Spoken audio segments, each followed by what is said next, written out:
guys, and welcome back to my channel.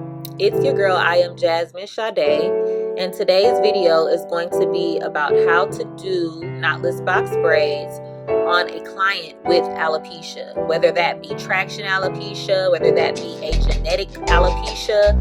This is simply going to show you guys how you can hide those problem areas. I hope you like this video and go ahead and hit the thumbs up and subscribe to my channel. Help me get to 1K followers, guys. Enjoy.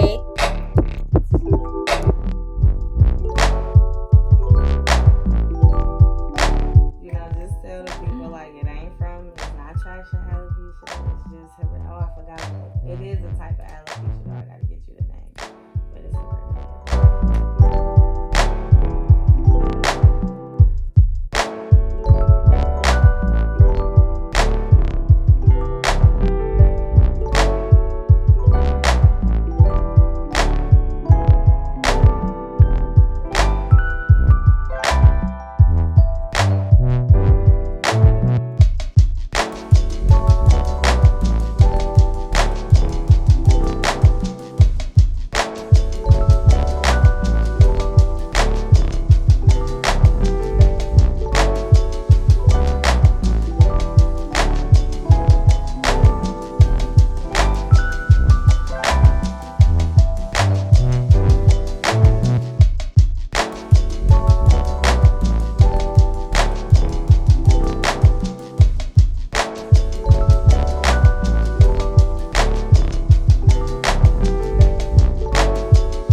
So here I'm going to be taking about a 1/4 inch of hair, and I'm actually going to be splitting this hair into two, because what I want to do is make sure that I'm not overloading the client's base with too much hair, because we don't want to create too much tension, and we also want this to look nice and effortless. We don't want this to look like it's struggling to graduate. We want to give it a nice graduation. So this is why I'm using less hair.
Her hold this just because I don't want to create any more tension on this area.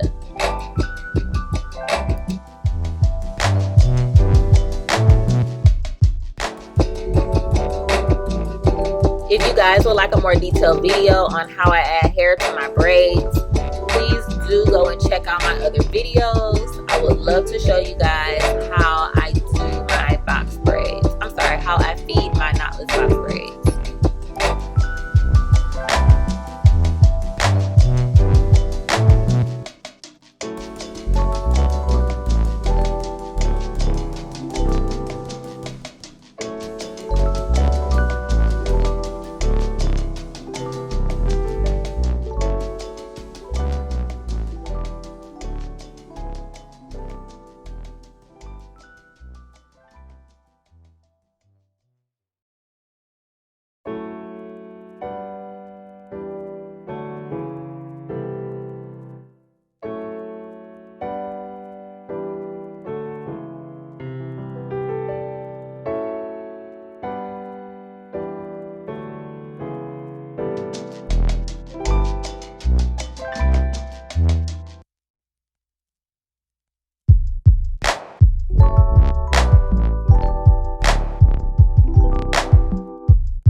you guys know I love using my Shine Jam, but on this client in particular, I'm using very little just because I want to moisturize her hair, but at the same time, I don't want to make it to a point where her hair is going to slip away from me while I'm trying to, you know, put it into the braid.